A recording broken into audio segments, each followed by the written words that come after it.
গণ অধিকার পরিষদের সভাপতি এবং ডাকসুর সাবেক ভিপি নুরুল হক নূর বলেছেন, বিএনপির মহাসচিবও জাতীয় ঐক্যের কথা বলেছেন, কারণ এই পট পরিবর্তনের পর আমরা যদি এখনই নিজেদের সুবিধার ধান্দায় ব্যস্ত হয়ে পড়ি, আমরা যদি বিভক্ত হয়ে পড়ি, তাহলে ফ্যাসিবাদ দ্রুতই কামব্যাক করবে।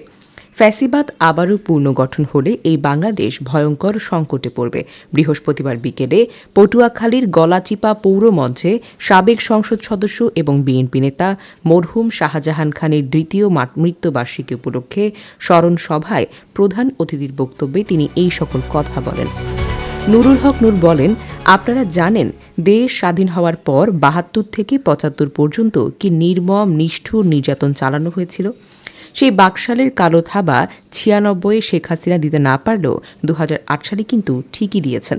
এইরকম বাকশালী চিন্তার ফ্যাসিস্ট রাজনৈতিক দল আওয়ামী লীগের আগামীর বাংলাদেশে কোনো জায়গা হবে না।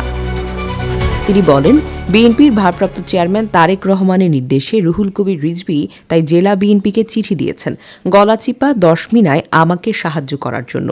জেলা বিএনপি নেতাকর্মীদের থেকে অনেক সাহায্য পেয়েছি, কিন্তু কিছু নেতাকর্মী সাহায্য না করে বরং অসৌজন্যমূলক আচরণ করেছেন। তাই ওই চর অঞ্চল থেকে উঠে এসেছি, অনেক ঘাত প্রতিঘাত ধাক্কা খেয়ে এখানে এসেছি। তাই আমাদেরকে ছোটখাটো ব্যাপারে ধাক্কা দিয়ে দাবানো কিন্তু যাবে না।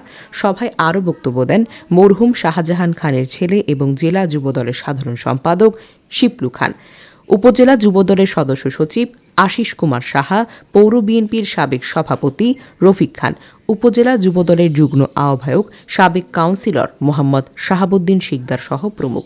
গলাচিপা উপজেলার বিএনপির সভাপতি গোলাম মোস্তফার সভাপতিত্বে স্মরণ সভায় মরহুম শাহজাহান খানের স্ত্রী আনোয়ার খান, উপজেলা বিএনপির সাবেক সাধারণ সম্পাদক বীর মুক্তিযোদ্ধা মোহাম্মদ সোরাব মিয়া সহ নেতাকর্মীরা উপস্থিত ছিলেন।